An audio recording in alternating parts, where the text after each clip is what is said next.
200 before Christ, the Egyptians used the papyrus roll as writing material, but the piece of the papyrus raha, kanang taong, cellphone. Basta, isang na-load or kung na lang ipakita sa inyo ang unsay forma sa papyrus, kanang planter na siya guys nga, kanang ilahan ang ginagamit para sulatan nila. Kani, siya ang papyrus rolls. Pero dili siya, literal nga, kanyang sulatan na kay, kuwan po kaayo. Pero kani, kay ilahan ang ginakuha ang fifth ani, kanang itang, soft and spongy tissue sa sulod sa stem. Tapos mara ang inner part ana kay namo kun murag soft, katong soft and spongy mo to lang ginakuha tapos ila pala kun gina-process. Tapos murag ginahimo na nila og kanang papel ginakat nila into scratch. Tapos moto ang roll kay ano na siya guys kanang ito. Mura na siya papel pero kabantay mo atong sinauna bitaw nga papel nga lukot-lukoton pag alit na siya. Yeah. Oo. So, sumuha na. Oo, inato. Sumuha na. Yeah, okay. Papyrus roll. So next, sa ano na ta? Sa 220 before Christ. Chinese small seal writing was developed. So, kaning seal ano guys, kaning seal writing or Shaozuan, ang usap sa English term kay seal writing, but in Chinese term, ano siya, ang iyang pangalan guys, Shaozan. Shaozuan. During the Qing Dynasty, na-develop in Chinese, na-develop ang kaning Chinese calligraphy, or when you say, the seal writing. Sa una kasi guys, sa China, kay ganang if nakalataw mga historical drama kay ang pinakanindot kasi dito nga kanabitang writing, ano kasi kaya na sila halto kanabitang ug kinsa tong pinakanindot og writing sa ila ha magsikat kaya na sila ha mahimo na sikat kay kabalo mo nga ang kanang example magsulat na sila dito isa ka word tapos kanang i-paint na nila tapos pag nindot bitaw na imong kanang writing no or calligraphy kay dinaano na nila ganabitang binabaligya wala sikat kaya na ito or hindi mo na siya i-standardize na siya. And ang kanang seal writing kay hindi mo na siya script dito sa China during the Qing Dynasty. So, 100 AD. Kung ang BC guys kay before Christ, then the AD is Anno Domini. When we say Anno Domini is after Christ. So, book parchment codex. So, it's an ancient book format na made from animals. Skin like sheep skin or goat skin. Ang iyang advantage ani guys kay masulatan siya both sides and durable.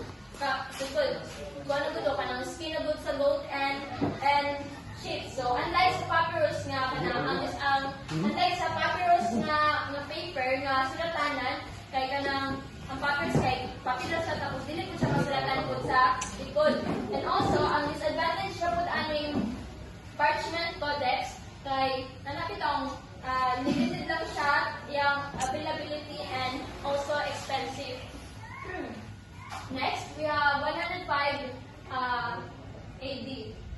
Woodblock printing and paper was invented by the Chinese.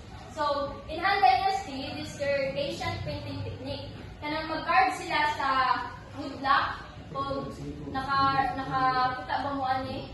Kanang ano pa na sila kanang magbuka pa na sila kahoy ang pag-process na magbuka pa na sila kahoy ila pa nang i-carve pa na sila mga Chinese character tapos pag kumana nila og carve sa mga wood kay ginabutangan nila og mga ink yung ginataplak sa mga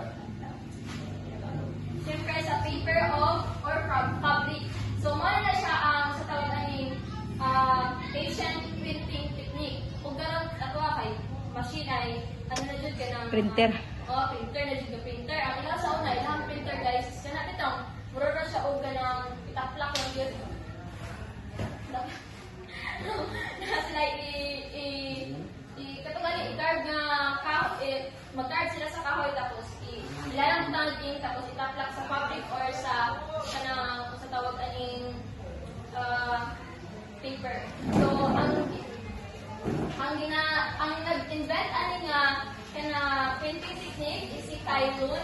Yung nagawa mo mga daw siya makatong simple na katong kanakitawon kina also bisan sa to karon naman dapat ganyan kanakitawon tawag aning watermark o nana sa to karon nga time kay watermark na tawag ana pero Messenger. so next we have 1455 Johannes Gutenberg invented the printing press using movable metal type. So si Johannes Gutenberg invented the printing press. This is a movable metal type. Kung sa kahoy gina-carve, kini siya kay molted nga metal. Kana kita mo molted, ginapalanay nga metal. Tapos nana siya yung mga letters, symbols, and characters. Muna na siya, gina-press na siya. Muna gamit siya o kana sa tawag ani katong kahoy bitaw nga i-press mo pero wala siya metal na siya but then gawas na murag ka ng og sa Asia pa kato kay mga kahoy, mga organic pero pag abot na dito sa tawag ani sa western na sa America, sa Europe or yes, Europe na siya nga part kay ilalim to murag ka ng metal na gid ang ilang ginagamit. So and dira na nagsugod ang katong diri na ginagamit ang katong mag-print og mga newspaper. So next, we have Samuel Johnson Dictionary, Standardized English Spelling.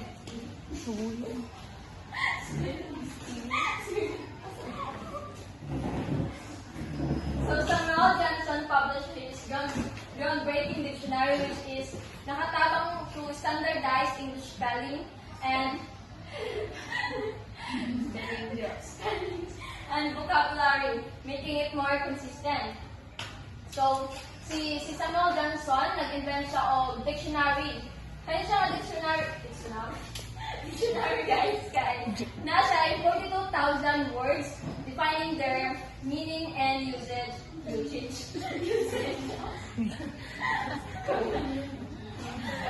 Dictionary. Next we have 1802. The Library of Congress was established an invention of carbon arc lamp. So the Library of Congress was established now. It is the largest library in the world, housing over 170 million items, like books, manuscripts, photographs, and more mga historical documents. So in 1802, gi-publish ang the Library of Congress na until now this is the biggest library in the whole world. Wow! And kabalo mo guys na ako matubod dira kaya naglato mga anting Grabe ka hangin. Next, and we have invention of carbon arc lamp. So carbon arc